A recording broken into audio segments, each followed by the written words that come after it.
Good evening. I'm Ellis Stafford with the Detroit Crime Commission.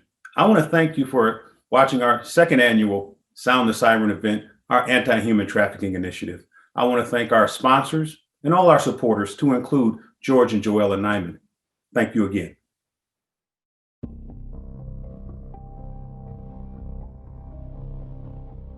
It's important to tell the story because people need to be aware of human trafficking, that it's real, that it's heinous, that it's ugly, that it's in our schools, it's everywhere. It's not just in third world countries. It's all around us, and we need to pay attention because it's here. I think we just need to keep doing what we're doing, letting people know of being aware that it could happen right next door. The misconceptions of people thinking that we chose this life. I didn't choose this life for myself. I would never choose this life for myself. A lot of people want to think it's over there in a different community because then it means their family, their children, their grandchildren are safe. But I think every teenager at some point has a vulnerability, so, you can't say that, it can't happen to my family, it can't happen to, my neighbor's family, because it's been shown that it can. Welcome everyone to Sound the Siren. I am Simon Shakette from Channel 7 WXYZ, and with me is Veronica Meadows from Fox 2. Like so many things since the coronavirus pandemic began, this event is virtual. However, we hope to soon be able to gather again as a group. Unfortunately, COVID-19 has not slowed down or stopped human trafficking, and that's what today is all about bringing awareness to. We want to thank the Detroit Crime Commission staff and the many committees members whose names you'll see at the end of this event. And of course, none of this would be possible without all of our sponsors and donations. Thank you to our incredible top sponsors, the Safe House sponsors, George and Joe Elwin Nyman, and the chief sponsors, Dems Development and Quicken Loans, and Sari M. Chickarell Public Relations. Throughout the evening, you'll have an opportunity to go to the silent auction and to lend support. Write the link down, grab your phone now, and put it in your browser, as you have until midnight tonight, and then the auction will close. There are some amazing items, so do not miss out. Every donation benefits the work of the nonprofit Detroit Crime Commission. Some of you may be new to the work the Detroit Crime Commission does, so let's now take some time to introduce you to the Commission and show you how your sponsorship and donations and auctions will be put to good use this year.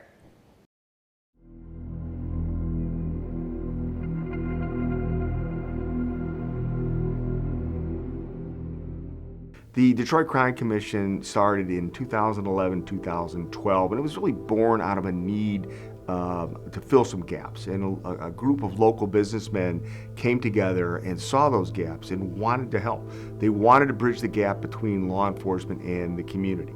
And we were able to bring the Crime Commission forward and really build a mission that is very unique to this area. The Detroit Crime Commission is funded totally through grants and charitable contributions. We are a 501c3 non-for-profit organization, and that's 100% how we're funded. We have a lot of crime analysts that work at the Detroit Crime Commission, and they're able to look at open source material and kind of look for trends, look at who's involved in crime, what crime may be coming down the pike, and it's really predictive, proactive law enforcement. We have law enforcement partners, we have community partners, we have foundations, we have businesses here in greater Detroit. And we just have citizens who help us. They volunteer, they work on the Board of Commissioners, they work on the committees to support events, to support what we do. And it's really through their hard work and their charitable contributions that we're able to succeed and do what we do. Michigan is ranked amongst the highest human trafficking states in the country. Reason being, let's think about it. What do we have here in this state? We have three of the largest automotive manufacturers in the world here in a two-county area. We have all four major professional sporting teams in an area less than a quarter mile. We have huge law firms. We have world-class events, whether it's large concerts, whether it's auto shows, whether it's rallies, etc. And when they do come, they bring mostly men who have disposable income, and they bring their tastes with them. There's a lot of money in this area. Detroit has a lot of opportunity. Therefore, if I'm a human trafficker, I'm gonna take my wares to that place where there is opportunity. What the Crime Commission does is we leverage technology with intelligence analysts that have been formally trained. What we look to do is harvest information, harvest data that will allow us to identify the organization. We're not bounded by those federal rules and laws that prevent traditional law enforcement from looking at your public-facing material. We can look at anything we want. And if we see evidence of human trafficking, what it is, it's a phone number, it's a picture, it's associated time and space with an event occurring around this country. We make the perfect partner for law enforcement because they don't have to wait for that criminal predicate of reasonable suspicion. We can go out, find it, and bring it to them. A victim of human trafficking could look like that young lady next door to you. Is anybody. It's any person. There's no race, there's no creed. This is a crime of opportunity. I've coerced you or conned you into sending me a picture. They call it sexting. I'm gonna post that picture at your school. I'm gonna show your mother and father, unless you do this. If you think you see a person being trafficked, let me tell you what you should look for. Look for somebody who may be walking alone, keeping their head down, not making eye contact. Look for somebody that may be walking behind them, maybe in front. If they're in front of being led, if they're behind and being watched. Someone who may be dressed inappropriately for the occasion. Somebody sees something that they believe may be human trafficking. You can do something. Slip them a note. Wait till they go to the bathroom. If they're in a stall, maybe take some of the toilet paper, write on it. Hey, are you okay? Do you need help? Say something. Once someone is being trafficked, they really don't have any freedoms. They're stuck there, they don't have any choices. So allowing that person to get out and get back to the things that they really love doing is an incredible feeling. The tools that we use for human trafficking is kind of multifaceted. We use social media in one to kind of see different, people that are out there. We can run phone numbers, we can run addresses, locations. If someone says, hey, this hotel seems to me, having issues or things like that, we can say, okay, well, let's search for this hotel in this intersection. This tool also allows us to trail ads. If we have an ad that is a red flag to us that shows signs of human trafficking, we can trail that ad to see if there are any other ads posted with that phone number or those images. So sometimes the same phone number is used for multiple women that are being advertised. So that will allow us to really see how many women are involved, if there's a ring, and then we can run it through our tool, see who it's registered through, and then have this whole report that we can pass on to local law enforcement. We're able to help law enforcement get human trafficking cases closed sooner. With human trafficking, these trends are always changing. It's an ever-moving crime. So with the tools that we have at our disposal, it allows us to stay on top of these traffickers and stay up to date with the new methods that they're following to get these women out there. We'll partner with anybody if it'll help free somebody from this thing called modern slavery. As you can see, the Detroit Crime Commission never stops, and neither has the issue of human trafficking during COVID-19. Here's a welcome and an update from Deputy Director of the Crime Commission, Ellis Stafford. COVID, the pandemic, has not stopped human trafficking. In fact, we have studies that say otherwise. Polaris report has said that human trafficking has gone up. So when I say it's important, it is important that we remain vigilant. That there are people out there right now who are not making choices regarding their own lives. They're being sold. We've all heard the term modern day slavery. It's still going on. So right now, at this point, I can't thank you enough for your support, for tuning in on what may be a way of life for us going forward. During the pandemic, human traffickers in some ways moved underground. They no longer are putting a lot of girls on street corners, motels, hotels. A lot of it is what we call domestic human trafficking. And they're doing it in a house, or you're calling, a person's calling a pimp or a human trafficker, hey, do you have, can I get? And they will bring the person to you. There's a myth that human trafficking, pimping, they're both interchangeable because each one lacks free will of the individual. You're living in that suburban community, outside big cities, outside of urban areas, it can happen to your daughter. It can happen to your son. How do you prevent that? You have to remain vigilant. You have to remain vigilant in your child's life. Who are they from? Who are their friends? Where are they going? Especially now during a pandemic, who are they talking to online? Zoom is a wonderful thing, but there's so many ways young people find to communicate with each other. And if I'm a trafficker and I think I have an interest in recruiting, grooming your child, I may not be Zoom. Zoom is old-fashioned. Maybe I'll use some other TikTok, Instagram, Snapchat. Every week you turn around, there's a new tool, a new application that allows young people to communicate. And if I'm a human trafficker, guess where I'm gonna go? I'm gonna go where the kids are. That's why we're here today, to raise awareness and money to keep the work going. We're going to introduce you to 3 strong survivors of human trafficking. Their true life stories are not easy to hear, which is why it's important parents are sitting with their kids today to explain and talk about what they're hearing. None of these women chose the experiences that happened to them, but they're courageously sharing the truth of what happened. The Detroit Crime Commission also spoke with the former pimp and also members of law enforcement who are also raising awareness. Our first survivor had a tough upbringing from the start. Her mother was not capable of taking care of her, and she was sent to an abusive father. After some time, she was put into the foster care system. She was a victim of human trafficking for more than 40 years. Before the criminal enterprise even had a name. She grew up in an abusive home and was placed in foster care at age 7. She was molested in several homes, and at age 9, she was raped. She ran away with a friend, and they eventually ended up in Pennsylvania, where her friend's family sold her to what would now be called a trafficker, someone who used her in the child porn industry. For many, many years, I thought I was kidnapped from a bus station. Through therapy, a lot of therapy, I realized today that they sold me. There was a man waiting for me at a bus stop and took me, and I was put in child pornography, was kept in a room. My refuge was a closet. I spent a lot of time in a closet. They would withhold food from me. Every day I thought somebody was gonna come and rescue me, and they didn't.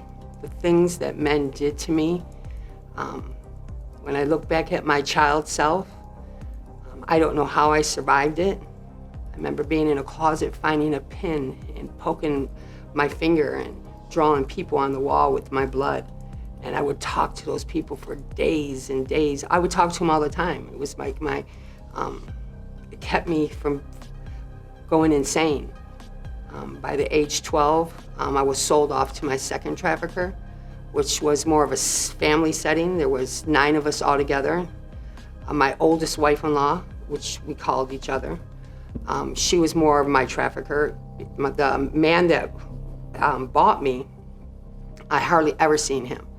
You know, he would send us on a bus or a plane to different states or different cities. I went to Montreal, Canada. And we would Western Union, but she was the main one that I was with all the time. Did a lot of escort service with them or walked the streets. By the age 16, I escaped there and came back to Michigan. Found my real mother, which wasn't good. By the age 19, I started using drugs real heavy. Started prostituting myself, and did that for many, many years. I had children by then, and was never taught how to be a mother. So my children all went into foster care. Ended up going to prison, got out, went back to the same lifestyle because it was all I ever knew. I didn't find no worth in my life. I didn't think I was worth anything. I was angry, wanted to die, but not by my own hands. And then at the age 52, I OD'd. As often as I faced death, that OD did something to me.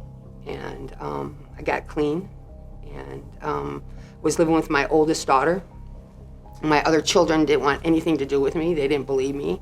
They didn't think that I was serious about my recovery. I found Sanctum House and was scared to go into Sanctum House because I had did so much prison time. And I ended up going and changed my life. I think it's really important that people know the misconceptions and be aware that it's happening all the time, even at a time like this. So yeah, I'm not afraid to tell my story if it's going to help someone.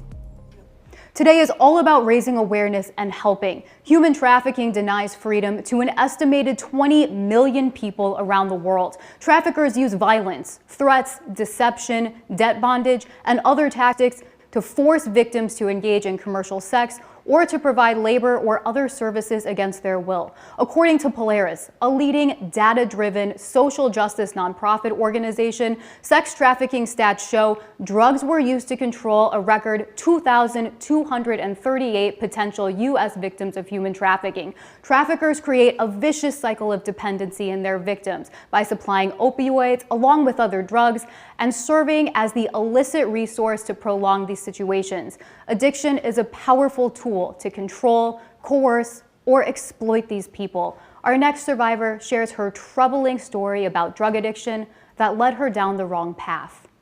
I grew up in West Bloomfield and, went to high school in Bloomfield Hills. So it can happen to anybody. Nobody is safe from this. A big red flag would be, doing drugs, because typically when you are doing drugs and you run out of ways to pay for it yourself, you may find other ways, and that just can get really, really, really dangerous.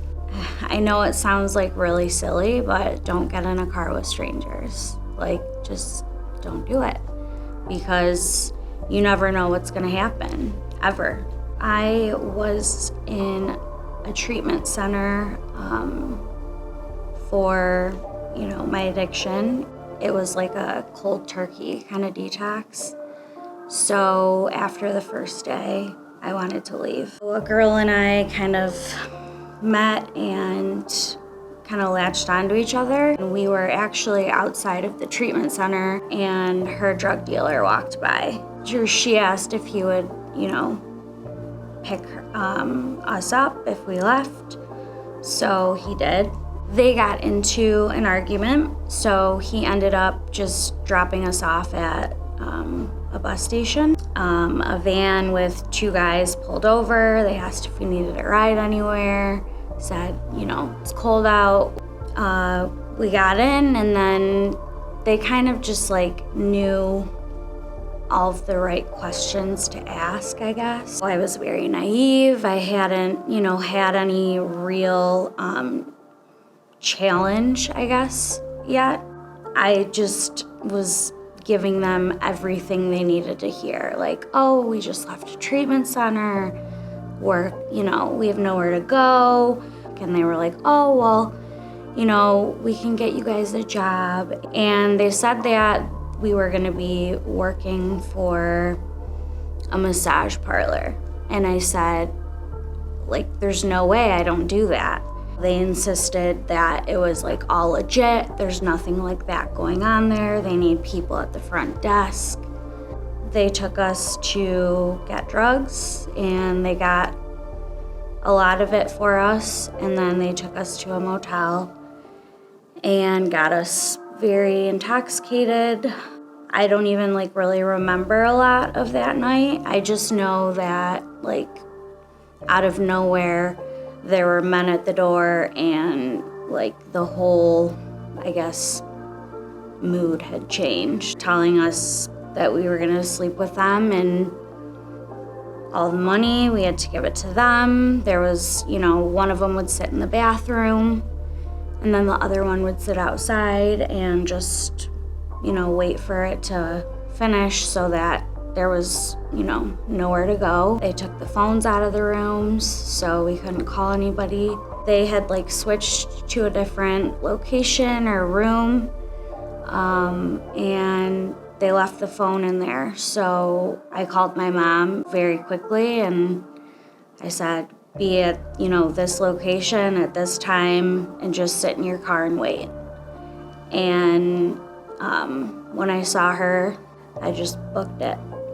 Remarkably, she was able to escape after 5 days. Her mother had called police, who arrived to the motel where the men there were arrested. However, later, she and her friend were arrested themselves and charged with prostitution.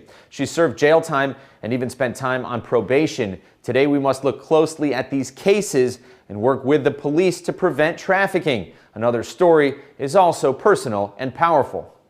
I definitely wish that there was more help at that time, because I wouldn't have had a prostitution charge on my record for a while. I think now there's, people are starting to make more noise about it and look at it differently. If you go to a police station and, surrender your drugs, ask for help, they're not going to arrest you, they're going to get you help. That was not around. And I think that also, if people were more educated on the warning signs, there would have been more help for that. I feel like I kind of was in this little bubble and had no idea that there was any bad in the world growing up. And I think being more realistic in schools and talking about it more, I think that would be very helpful. And I think that law enforcement being educated on, warning signs, and doctors working in the ER, stuff like that, I think that there should be more education there as well. I finally got clean. My life is completely different today. I mean, it took a while, they say the first year is always the worst, and it was. But it slowly just got better and better. I had my daughter. Her name means gift from God in Hebrew, and that's exactly what she was. She, gave me a reason to keep going. I've been in law enforcement for 32 years. I started out as a road patrol officer working the streets in Pontiac, and that's kind of where I got my interest in human trafficking, because I would see women on the streets, and they were prostitutes in our mind, and now I know that some of them were probably trafficked women and others were actual prostitutes. But I had the occasion to speak with them, give them food, get them a chance to get off the street, and so many of them, when they shared their story with me, 100% of them were sexually abused as children. So, you see what leads into a person being in that situation. I would look at these women on the street and just think, okay, nobody wants to do this. Nobody wants to give 30 blowjobs a day to dirty, nasty people that are driving up. You just know in your heart and your mind that nobody wants to do that. And then I started making contact and getting to know these ladies and hearing their backstories. And it was just unbelievable, some of their backstories. One of the women that I spoke with, she was sexually abused and raped at a young age as a young girl, 8, 9. And what she did was said, I'll stay home from school and service all of the people she had to service if you leave my siblings alone and let them go to school. When you hear that, it's not even possible for that to be reality, when it really was. But, in our minds, where we didn't grow up in a house where we had things like that going on, it's just hard to fathom. One of the ones that impacted me the most was I grew up in a rural area, and a friend that I had who was like my best friend in 7th grade, I was in Pontiac and I saw her on the street, and I was like, oh, heck no. I mean, she was on the homecoming court. This can't be someone that I grew up with, someone that I know. And I approached her, and at the time, 28 years ago, we didn't have a human trafficking home that you could get her help for. The only thing you could do is try to get her off the streets or put her in jail.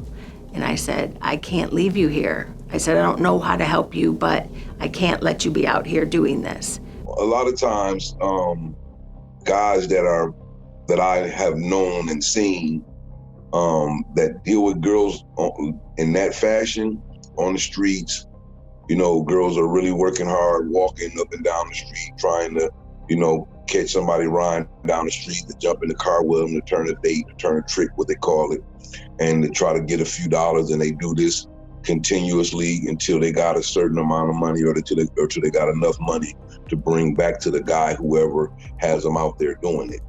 Those girls, a lot of times, it's like you say, they come from different backgrounds and different type of struggles. And then sometimes I've seen people that didn't come from a struggle. They came from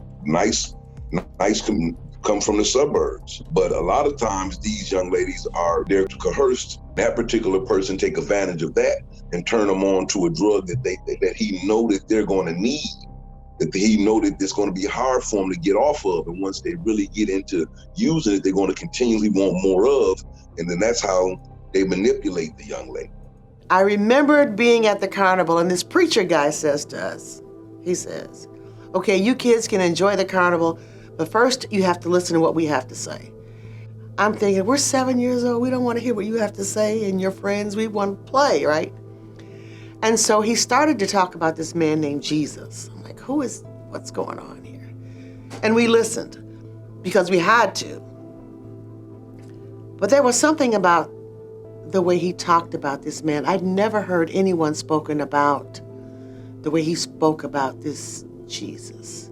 And I remembered running back to my grandmother's house. I didn't want to stay at the carnival anymore. And I remembered running back to my grandmother's house and sitting on her sofa, the little 3-piece sectional, the good piece covered in plastic. And I remembered saying, Jesus, Jesus, Jesus, come into my life. Jesus, Jesus, Jesus, because that's what the man said. That's all you had to do, right? Jesus, Jesus, Jesus, come into my life. And I sat there, and I remembered feeling that something special had happened to me. And I felt that whatever it was that I was experiencing at that moment made me think that nothing bad is ever going to happen to me. I am always going to be protected because I've got Jesus. And it was such an amazing feeling. And then I was molested the next week, the very next week. I'm at home in my own bed, and I wake up in the middle of the night, and this man is sitting on the end of my bed. And what I remembered was he had one hand over my mouth and the other hand in my pajamas. And what I remembered was he had very, very large hands. And you'd better not tell. You better be quiet. You're going to get in trouble. And there's something about being molested or abused or raped at an early age. It's as if there's this aura that just goes everywhere that you go. And the kind of thing, the low self-esteem, the vulnerability that's immediately created that perpetrators are trained to hone in on. And did I tell? No, I didn't tell, because of course I was going to get in trouble.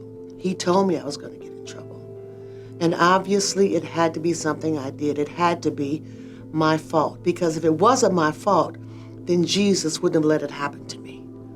This is the mindset of a 7-year-old. 16, I was pregnant with my first child. 18, I was pregnant with my second one, 2 different fathers. I tried to do the right thing. Just didn't seem to work for me. Sooner or later, Mr. Right comes by. At least I think that's who he is. All of a sudden, appointments are being made for me in hotel rooms by him. So he's arranged all these meetings for me with men I don't know anything about, men I've never met, in hotel rooms. It's crazy, because you don't want to go. This is something that you've never done before. You don't want to define yourself as a whore or a prostitute, but that's what you're doing. And not because you want to, because you're afraid not to. And so I bought into the lie first. And then there are the beatings. But what I learned about the force and the beatings is that he's only going to beat you so much because you got to work. You feel trapped. You feel that there is nowhere to go. You feel that if you go anywhere, he's going to find you. You know that if you do try and leave and he does find you, you know that he is going to hurt you. But now you're concerned about the family members that you love. And when someone like that threatens your family and you know they can carry out those threats without remorse, that's the kind of thing that will make you stay put. You are trapped. There is nowhere for you to go. There is no safe haven for you. The turning point in Joyce's horrific story began when a trafficker allowed several Johns to beat her with pool sticks as she stood naked during an incredibly brutal and cruel game. Not wanting to be caught, they then rolled her up in sheets and dumped her bruised and bloodied behind a hospital in Detroit. She stayed in the hospital for 13 days, where no one asked her any questions and only assumed she chose such a life. The hospital then releasing her to her perpetrator. A decision then needed to be made. Either her life would end or she had to kill her trafficker. She got a gun and killed him, and shortly after, from that point, she turned herself in. Joyce was convicted of first-degree murder and sentenced to a natural life sentence, meaning she would die in jail. And I was hurt, and I was torn, and I was conflicted, and I was hurt because they made me the cold-blooded killer, and he was the innocent victim. And I was conflicted because I wasn't a killer, but I killed. And I wasn't a murderer, but I murdered. I thought about it. It was premeditated. But I thought about it only because I wanted to live.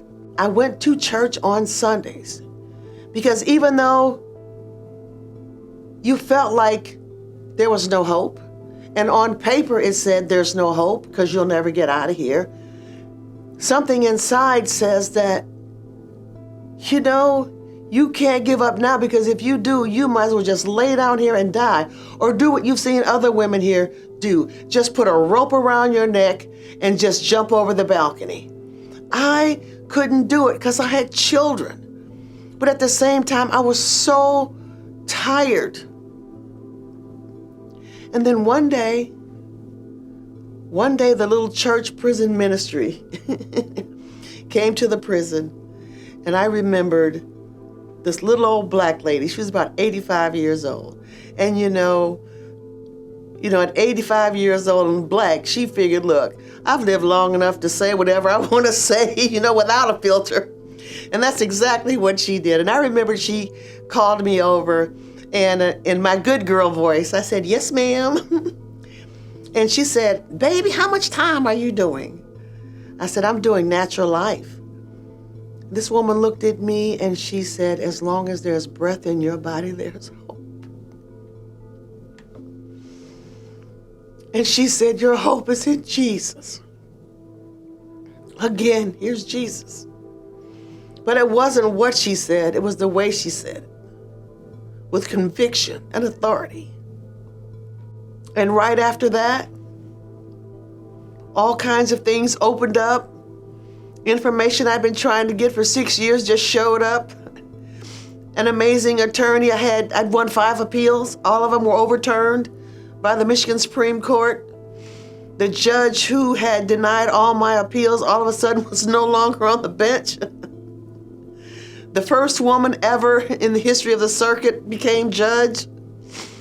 All I know is that one day I was back in court. People from the University of Michigan School of Social Work stood up and said, if this woman is allowed to walk out of the courtroom, she will be in the master's program on campus in Ann Arbor, in the School of Social Work in 4 weeks. All I heard that judge say was, Joyce, have a good life.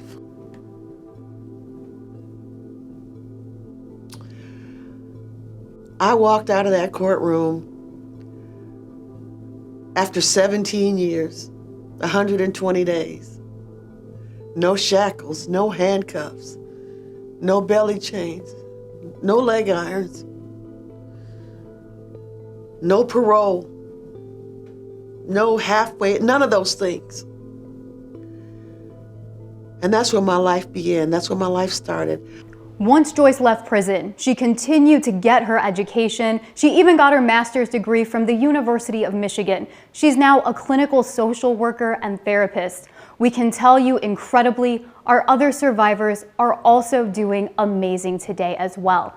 But we have to maintain an ongoing conversation regarding human trafficking in order to keep saving lives. Learn to recognize the warning signs and don't be afraid to say something if you feel someone is in trouble. And human trafficking is up.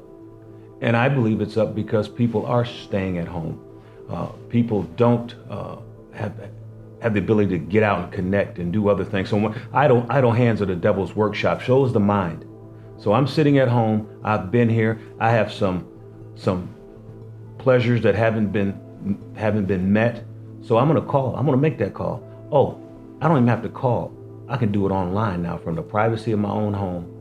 And not that dissimilar from DoorDash or Grubhub. I can have my product, my purchase brought to me, use my purchase and send it back. So I think that's one of the reasons that it's up, because it forces people to go online. Well, that's where a lot of human traffickers do their communications. If you are a teacher, if you are a coach, if you are a counselor, if you are a friend, and you notice that Mary's not smiling anymore, or that she's missing a lot of school, or that her circle of friendship, her friendship circle has now changed or been modified or amended. The friends she had, she no longer has, or that all of a sudden she's wearing designer clothes, or that her attitude has changed. She's always angry. If her hygiene has changed. If it's wintertime and she's coming to school in inappropriate clothing that would be best suited for summer, you are thinking that something is wrong. Check into it. Find out what's wrong. If this person is being called out of class, if she is getting text messages and she all of a sudden has to leave class, pay attention to that. Check into that. Call her mom. As a parent, you have to be an investigator, because nowadays it's too many ways.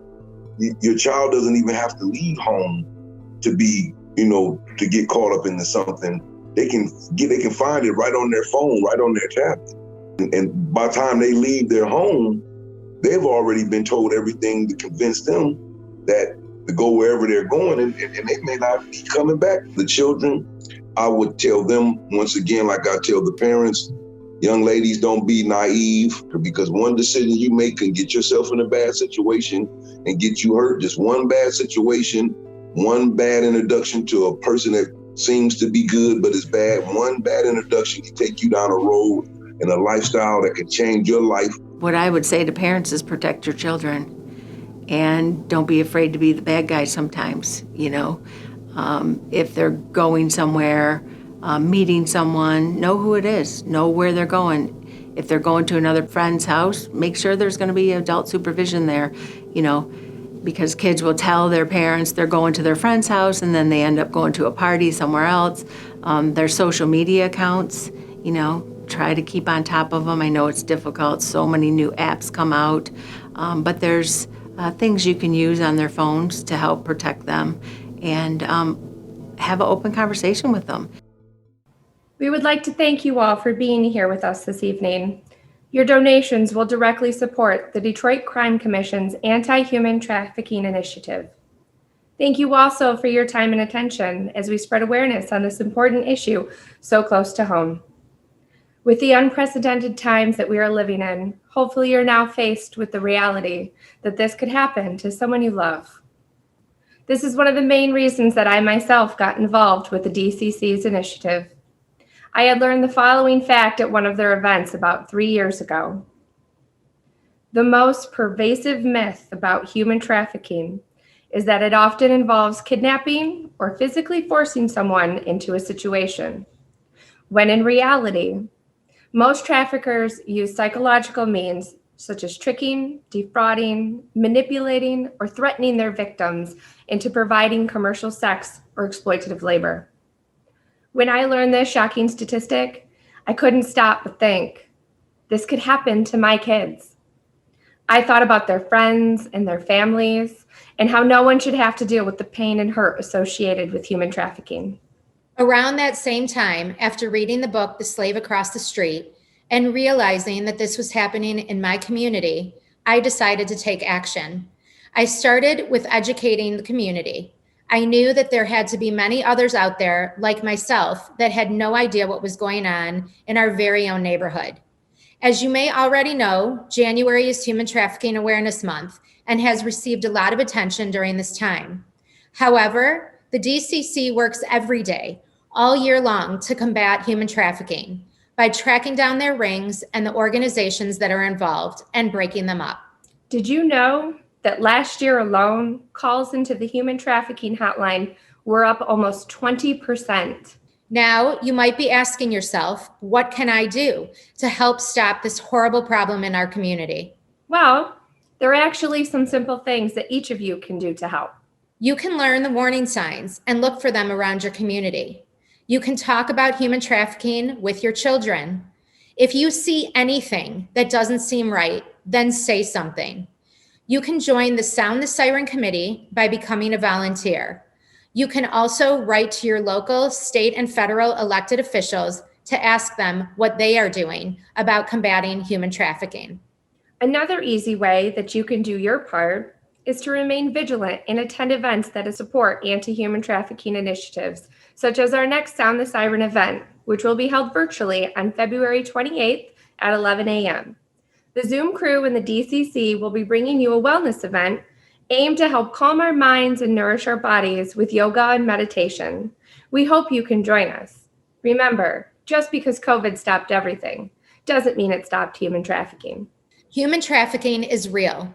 It is happening in our very own neighborhoods. Be a part of the solution with us. Together, with the help of the Detroit Crime Commission, we can help bring awareness to our community about the realities of human trafficking. Please don't forget, our silent auction will be going till midnight tonight.